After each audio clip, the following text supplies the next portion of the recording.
Welcome to the Deep Dive. Today we're embarking on a journey that, well, it really promises to reshape your understanding of existence itself. We're tackling some of humanity's oldest questions. How did the universe begin? How did life emerge? And, what does it all mean for us here and now? Right. You might think you have these answers, especially if you've explored ancient wisdom, but our sources today offer a truly unique lens. It's one that bridges scientific observation with some profound spiritual insights. Yeah, and what's compelling here is how these sources lay out a remarkably coherent framework.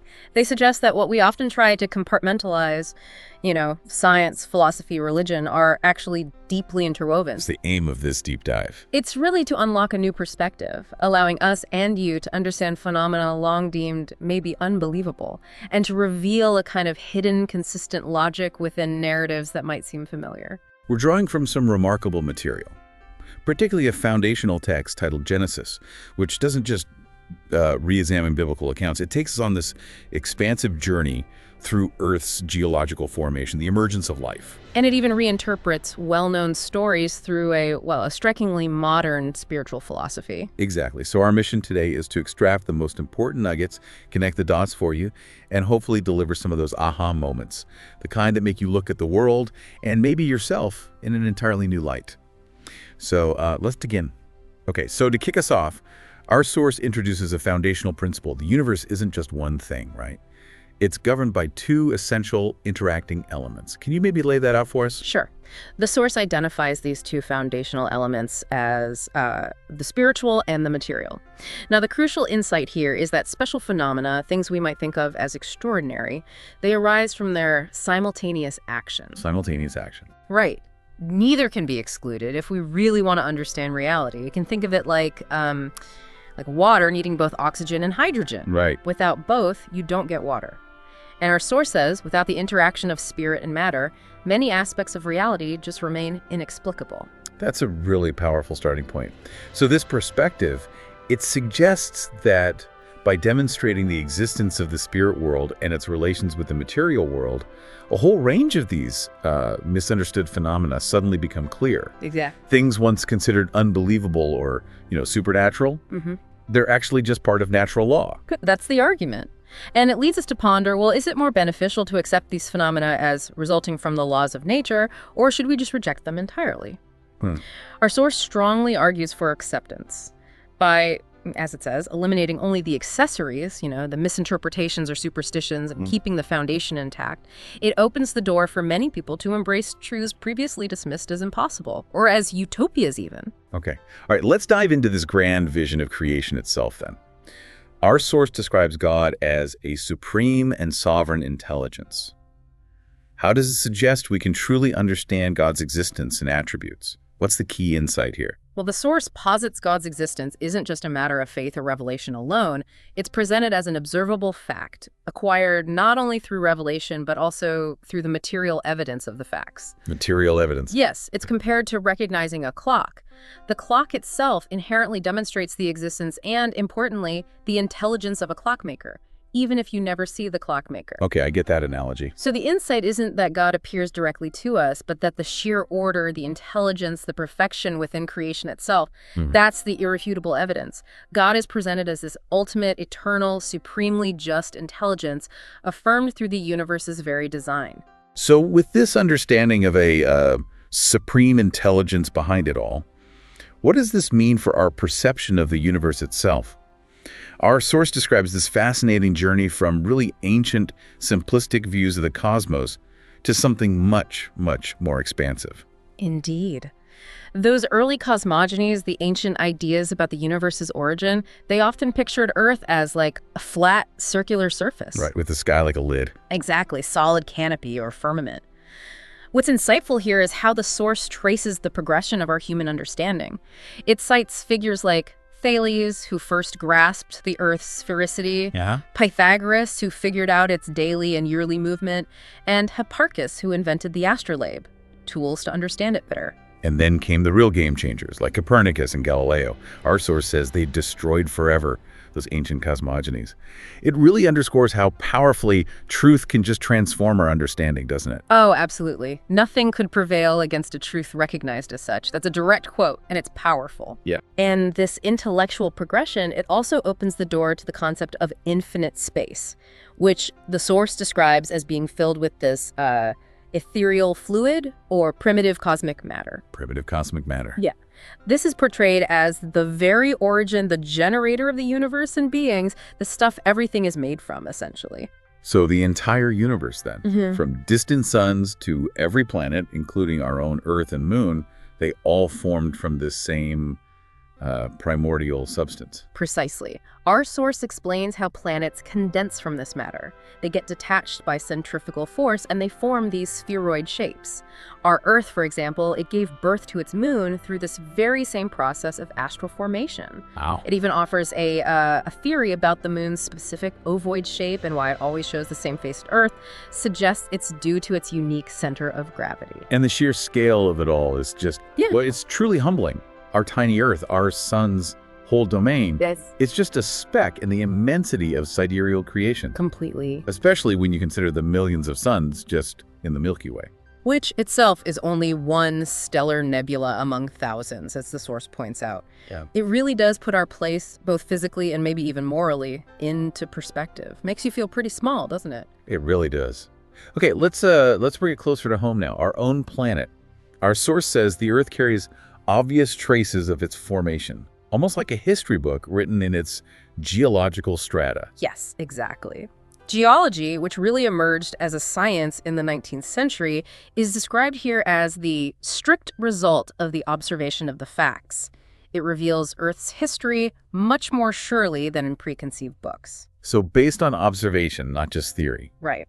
And it outlines these 6 main periods of Earth's evolution: primitive, transition, secondary, tertiary, diluvial, and post-diluvial. A whole sequence. And these periods tell a story of just immense change, right?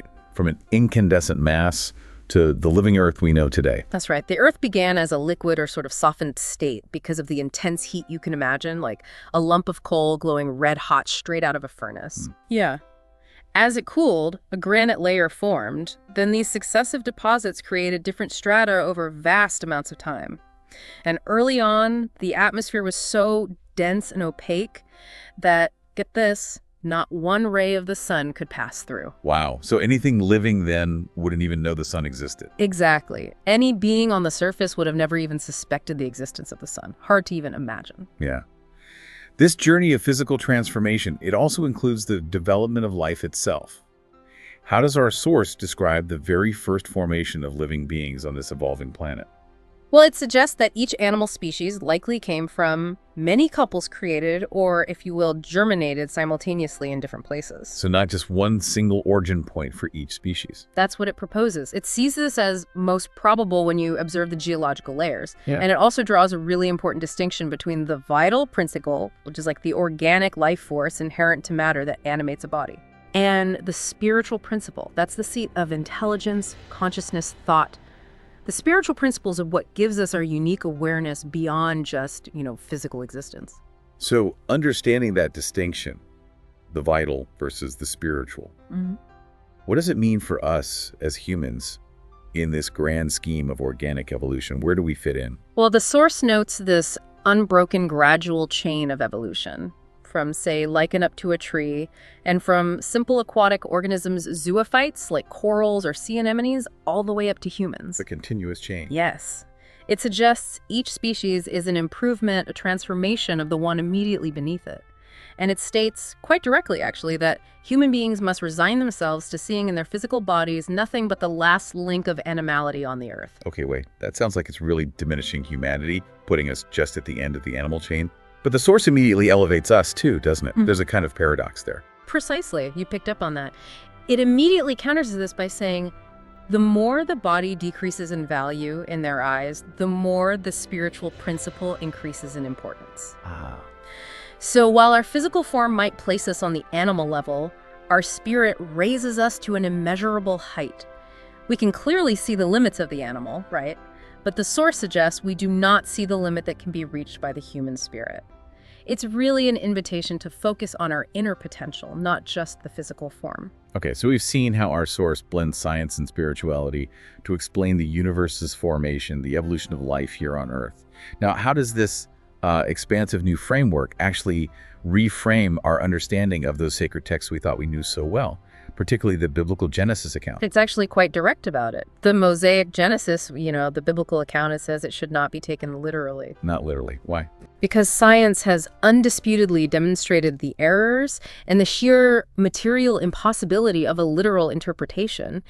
Instead, the source encourages us to look for the great moral truths beneath material figures, to understand it as allegory. So the famous 6 days of creation, they aren't literal 24-hour days in this view. No, absolutely not. What's really compelling here is how the source correlates those 6 days with the huge geological periods we just talked about. Oh, okay. How so? Well, for instance, the first day, described as the creation of light, aligns with Earth's primitive state, that incandescent mass where the atmosphere was totally impenetrable to the sun's rays. Right. No visible light from the sun yet. Exactly. Then the third day, when dry land and plants appear in Genesis, that aligns with the transition period in geology, when waters covered the globe and massive, colossal vegetation first emerged. Yeah. And the fourth day, when the sun, moon, and stars finally become visible in the biblical account. That aligns with the secondary period, when the atmosphere had purified enough to actually allow those celestial bodies to be seen from the Earth's surface. It's a fascinating parallel. It really is. And what about narratives like Paradise Lost, Adam and Eve, the serpent? Are these literal historical figures or events in this new light? Or allegories, too? Allegories, too, according to this source. It presents Adam not as a single historical individual, but as the personification of humankind.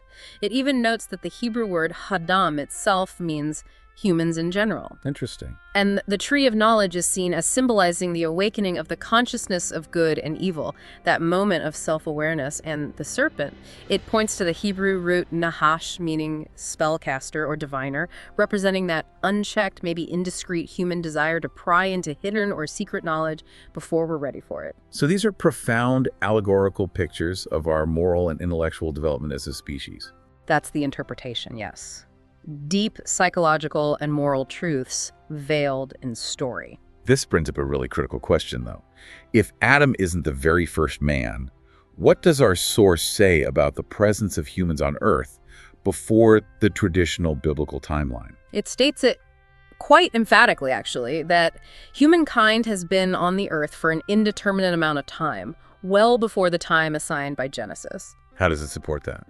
Well, partly through archaeological evidence, citing ancient civilizations that clearly existed thousands of years before the traditional biblical timeline for Adam, but also within the text itself, Cain's fear, when he says, "Whoever finds me will kill me," that implicitly suggests other people, other inhabitants were already on Earth. Right, who else would he be afraid of? Okay, and how does this reinterpretation connect to those traditional ideas like fallen angels or original sin? It connects them in a very interesting way. The Adamic race is understood here as spirits who were exiled to the Earth. And importantly, Earth was already populated, but with primitive human beings immersed in ignorance. So exiled spirits arriving on an already inhabited planet. Yes. And these fallen angels aren't literal winged demons, but spirits sent in expiation, meaning sent for moral rehabilitation, for learning from more advanced worlds because they had persevered in evil there. Okay. Their vague memory of their former, better world, that's interpreted as a paradise lost. And their lingering negative tendencies, the inclinations toward selfishness or pride, that's seen as a vestige of the old yeast. Ingrained habits or moral flaws from past lives that we're here on Earth to work through. And this, the source argues, is the real essence of what's often called original sin. Not an inherited curse, but the baggage we bring with us. Wow. So what does all this mean for how we understand human diversity and progress across different cultures and eras? It sounds like it points towards something more. It absolutely does. It leads us right to the critical concept of reincarnation. Our source argues that reincarnation is really the only plausible explanation for the cause of social progress. How so? How does it explain progress? It explains why people today seem to have perhaps greater understanding or more refined instincts than people in earlier times. It's not that God creates souls of inherently different qualities. Rather, it's that souls that have been perfecting themselves over time through multiple lives bring what they acquired in previous lives into their current one. Accumulated wisdom and experience. Exactly. And this perspective, the source argues, completely collapses race and caste prejudices. Why? Because the same spirit can be reborn rich or poor, great lord or proletarian, boss or subordinate, free or slave, male or female. The outer circumstances change, but the spirit's journey continues. That's a radically egalitarian view, really. It is. Now, let's explore another truly compelling idea presented here, that what we often call miracles, particularly in the gospel accounts, are actually psychic phenomena governed by, well, natural laws we just haven't fully grasped yet. How does the source make this argument? It posits that the very fact that a phenomenon can be reproduced under identical conditions is sufficient to prove that it is possible and that it is subject to a particular law. So if something can happen more than once, even if rarely, there must be a law behind it. Thus, it says, from that point on, it is no longer miraculous.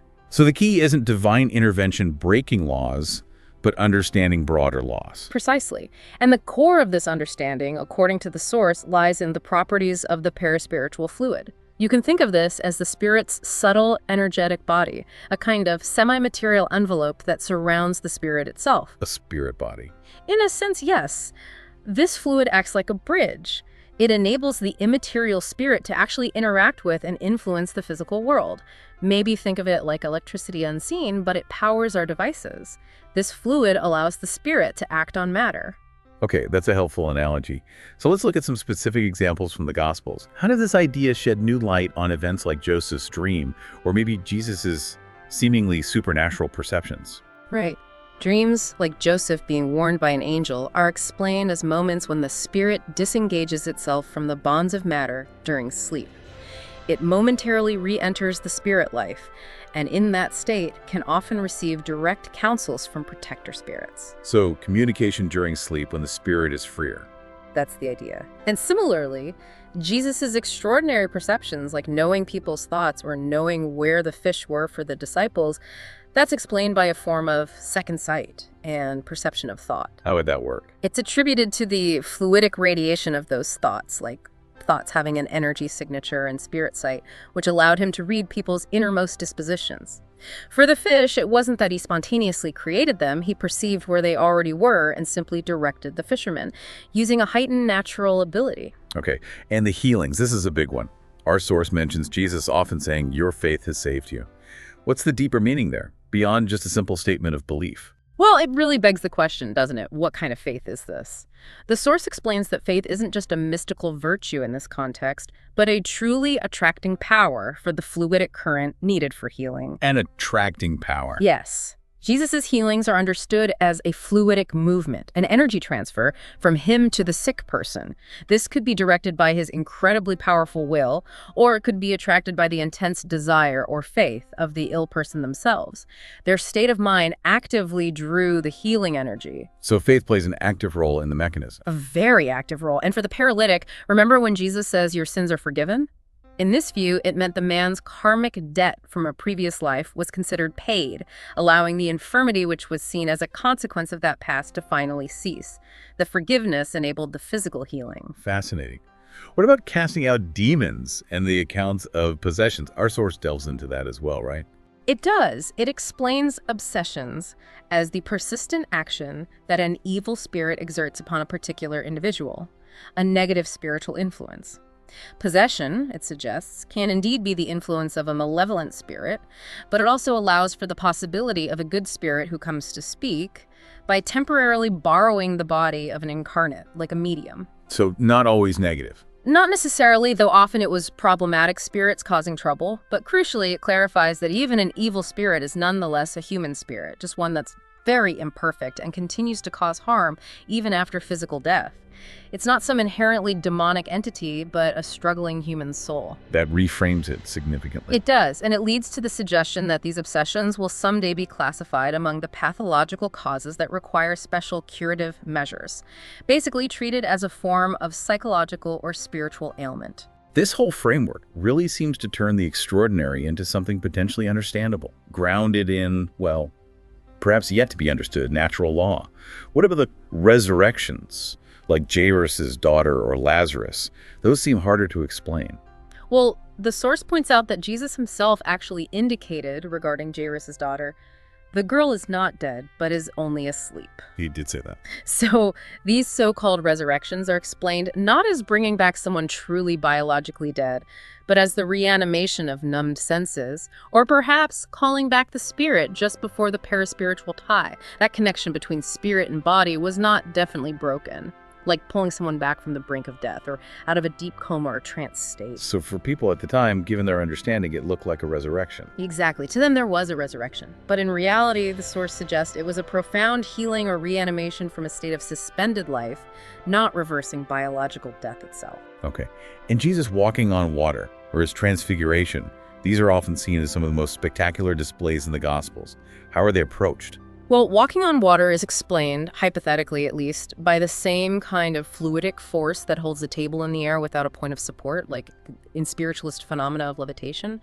Essentially, a manipulation of subtle energies that could overcome gravity temporarily. Okay. And the transfiguration, where Jesus' appearance dramatically changed and shone brilliantly, that's attributed to the exceptional purity of Jesus' perispirit, his spiritual body, allowing for this exceptional brilliance through intense fluidic radiation, and the appearances of Moses and Elijah alongside him. Those fall into the category of spirit manifestations perceived through that heightened spiritual state or fluidic connection. So visible manifestations due to the conditions in Jesus' state. That's the interpretation. Finally, the feeding of the 5,000 and turning water into wine. These are often held up as quintessential miracles, acts of pure creation. How does our source approach these potentially challenging events? It approaches them quite differently. The wedding at Cana, the water-to-wine story, is described as actually having little importance for truly demonstrating Jesus' spiritual qualities. It's seen more reasonably as potentially one of those parables he often used. A teaching story, not a literal event. That's suggested as more likely. If interpreted literally, it could theoretically be some kind of fluidic action changing the water's properties, but the source pragmatically notes that just changing the taste without the color would likely have been noticed and commented on, which isn't mentioned. Good point. And the multiplication of the loaves, feeding the 5,000, that's also strongly viewed as allegorical. The real miracle there, the source suggests, lies in Jesus' incredible ascendancy, his moral and spiritual power to capture the crowd's rapt attention and literally make them forget hunger. It demonstrates his profound moral power over their minds and spirits, rather than a physical feat of conjuring food. Making them forget hunger. That's a different take. And Jesus himself, the source points out, implied a figurative meaning later by saying to his disciples, "I was not speaking to you about bread," hinting it was about spiritual nourishment. Okay, so if these so-called miracles are potentially natural phenomena operating under laws we don't fully grasp, what does our source say about prophecies and having foreknowledge of the future? Is that also explained through these principles? Yes, it is. And what's truly insightful here is the explanation of how foreknowledge might work from a spiritual perspective. It suggests a spirit, being less bound by linear time than we are in the physical body, can envision a period of a few years, a few months, a few centuries, or even several thousand years all at once. All at once. Because for the spirit, as the source puts it, events do not unroll sequentially like pages in a book for us. Rather, it sees the beginning and end of the time frame all at once. Maybe imagine seeing an entire landscape from a high mountaintop rather than walking through it step by step. A different perception of time itself. Exactly, a non-linear perception. So, Jesus' specific predictions then, like the persecution his apostles would face, or the eventual destruction of Jerusalem, these would fit this understanding of prophetic sight, seeing the probable outcome. Yes, precisely. He foretold, for example, that his disciples would be flogged, presented to governors and kings, and hated by everyone for his name's sake. Which happened. Yes, and he also predicted the destruction of Jerusalem quite clearly. Your house will become deserted, and that it would eventually be trodden upon by the feet of the Gentiles. These are presented as concrete fulfillments of prophecy, stemming from this spiritual ability to perceive the larger arcs of events beyond immediate linear time.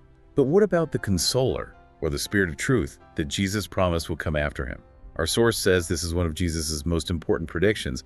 How is that interpreted? Right. It really prompts the question, who or what is this consoler? Our source identifies the consoler and the spirit of truth directly with Spiritism itself, the body of teachings presented in these sources. So the teaching itself is the promised consoler. That's the interpretation. Jesus indicated that this consoler would teach all things and help his disciples remember what he had told them. This strongly suggests, the source argues, that his earlier teaching during his lifetime was necessarily not complete and would require future illumination and expansion. Interesting. And how does this connect to that biblical prophecy, your sons and daughters shall prophesy? What's the link there? This is seen as unmistakably the announcement of the popularization of mediumship in our current era. Mediumship. Yes, the ability to communicate with the spirit world or perceive spiritual realities. It describes how this ability is now being revealed in individuals of all ages, of both sexes and all walks of life, signaling what it calls the universal manifestation of spirits. It's becoming more widespread and acknowledged.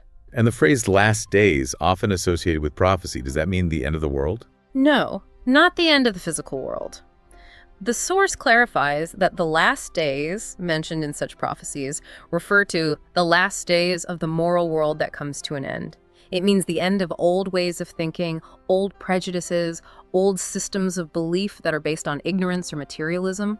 It's the end of an era of thought, not the end of the planet. Okay, so if this is the end of old ways of thinking and the beginning of something new, what does this all mean for the future of humanity and maybe the turbulence we see in the current state of the world? Well, our source posits that both the globe itself and humankind are subject to this overarching law of progress. Progress both physically and, more importantly, morally.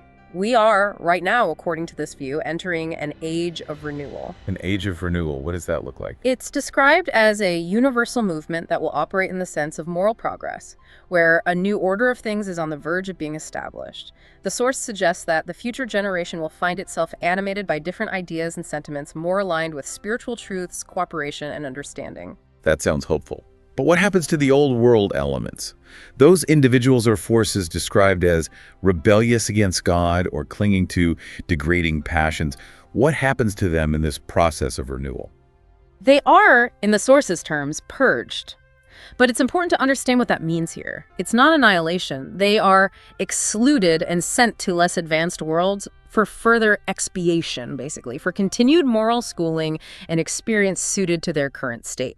So they reincarnate elsewhere. Yes, on worlds that match their level of development.